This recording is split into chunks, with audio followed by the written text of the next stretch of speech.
જય શ્રી કૃષ્ણ, જય દ્વારકાધીશ। આજે પાપમોચીની એકાદશી છે। આજની 11સના મારા સર્વે ભાઈ બહેનોને જય શ્રી કૃષ્ણ। મિત્રો, આપ જોઈ રહ્યા છો યુટ્યુબ ચેનલ, તો સ્વર કીર્તન ચેનલમાં આપ સૌનું સ્વાગત છે। મિત્રો, આપણે આજે સાંભળવાના છીએ ફાગણ માસના કૃષ્ણ પક્ષની એકાદશી, પાપમોચીની એકાદશીની વ્રત કથા તથા તેનો મહિમા। જો તમને સાંભળીને આ વિડીયો પસંદ આવે તો અમારી ચેનલને લાઈક કરજો અને નવા હોય તો સબસ્ક્રાઈબ કરવાનું ભૂલતા નહીં, જેથી અમારા નવા વિડીયો માહિતી આપ સુધી તુરંત પહોંચી શકે। ધન્યવાદ। મંગલમ ભગવાન વિષ્ણુ, મંગલમ ગરુડધ્વજ, મંગલમ પુનરીકાક્ષ, મંગલાય તનોહરી। શ્રી લક્ષ્મીપતિ નારાયણની જય।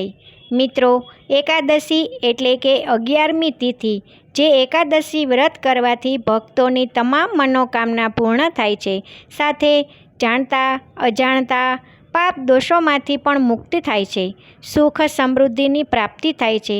જે કોઈ એકાદશી વ્રત કરે છે તેના ઉપર પ્રભુની કૃપા થાય છે। એકાદશી માતાએ પ્રભુની રક્ષા કરી હતી, તેથી પ્રભુએ એમને વરદાન આપ્યું છે। એકાદશીના દિવસે જે આ વ્રત, જપ, તપ, પૂજન, ઉપવાસ કરશે, મારું પૂજન કરશે, તેની ઉપર પ્રભુ સદૈવ કૃપા બનાવી રાખશે।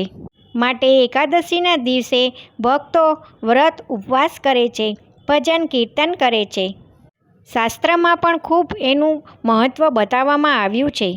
વ્રતમાં જો રાજા કહેવાય તો તે છે એકાદશીનું વ્રત। તો ચાલો આપણે આજે પાપમોચીની એકાદશીની કથા સાંભળીએ। શ્રી ગણેશાય નમઃ। મહારાજ યુધિષ્ઠિરે શ્રી કૃષ્ણ પાસેથી ફાગણ મહિનાના કૃષ્ણ પક્ષની એકાદશી વિશે જાણવાની ઈચ્છા વ્યક્ત કરી, ત્યારે તેઓ બોલ્યા, રાજન, હું તમને આ વિશે એક પાપનાશક ઉપાખ્યાન કહું છું, જે ચક્રવર્તી નરેશ માધાનતાના પૂછવાથી મહર્ષિ લોમશે કહ્યું હતું। માધાનતાએ પૂછ્યું, ભગવાન, હું લોકોના હિતની ઈચ્છાએ સાંભળવા ઈચ્છું છું કે ફાગણ માસના કૃષ્ણ પક્ષમાં કઈ એકાદશી આવે છે, એની વિધિ શું છે અને તે વ્રતને શું ફળ પ્રાપ્ત થાય છે? કૃપા કરીને આ બધું મને કહો।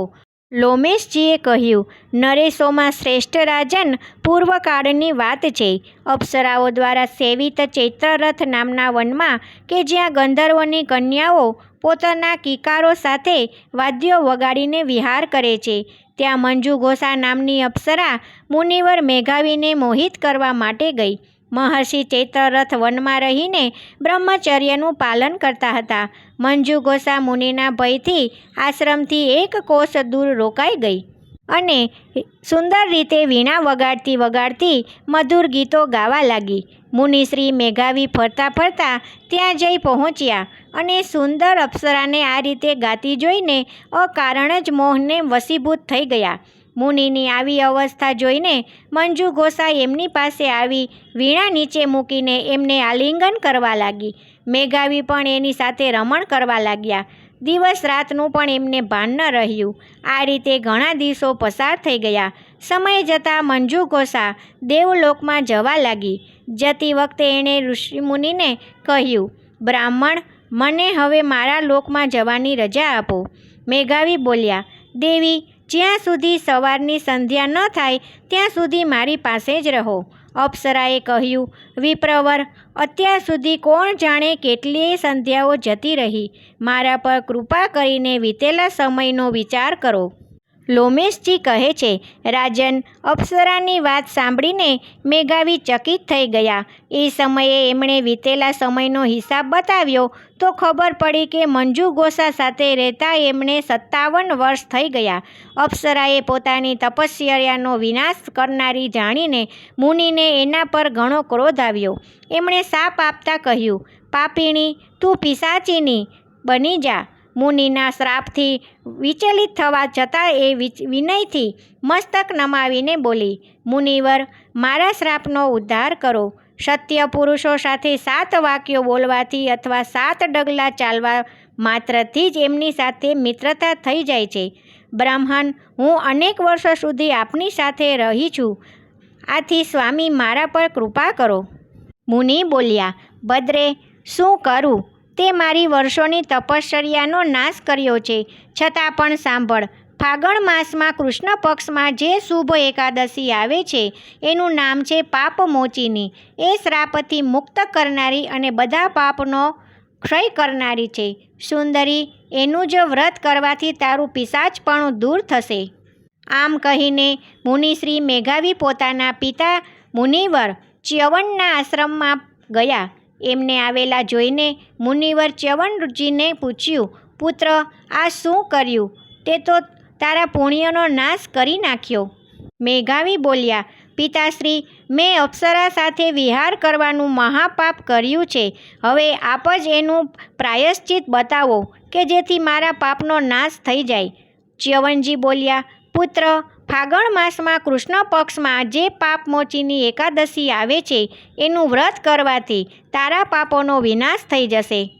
પિતાનું આ કથન સાંભળીને મેઘાવીએ એવું વ્રત કર્યું. આથી એમના પાપો નષ્ટ થઈ ગયા. આ જ પ્રમાણે મંજુ ગોસાએ પણ વ્રતનું પાલન કર્યું. પાપમોચીની વ્રત કરવાની જે પિશાચરીઓનીમાંથી મુક્ત થઈ અને દિવ્ય રૂપ ધારીની શ્રેષ્ઠ અપ્સરા બનીને સ્વર્ગલોકમાં જતી રહી. શ્રી કૃષ્ણ કહે છે, રાજન, જે મનુષ્ય પાપમોચીની એકાદશીનું વ્રત કરે છે એમના બધા જ પાપો આપોઆપ જ નષ્ટ થઈ જાય છે. આ મહાત્મયના પદથી અને સાંભળવાથી બહુ મોટું ફળ મળે છે. માટે હે રાજન, પાપમોચીની એકાદશી કરવી ઘણી જ અગત્યની છે. એકાદશીનું વ્રત જો આપણાથી ન થઈ શકે તો સાંભળવા માત્રથીને પણ મોક્ષની પ્રાપ્તિ થાય છે અને પાપમાંથી મુક્તિ મળે છે. આજની કથા અહીં સમાપ્ત થાય છે. જો તમને મારી કથા ગમી હોય તો તમે કોમેન્ટ બોક્સમાં જરૂરથી લખજો જય શ્રી કૃષ્ણ અથવા તો જય શ્રી સત્યનારાયણ. હું મારી કથાને અહીં વિરામ આપું છું. શ્રી કૃષ્ણ કનૈયા લાલ કી જય, દ્વારિકાધીશ કી જય. જય શ્રી કૃષ્ણ. રાધે રાધે.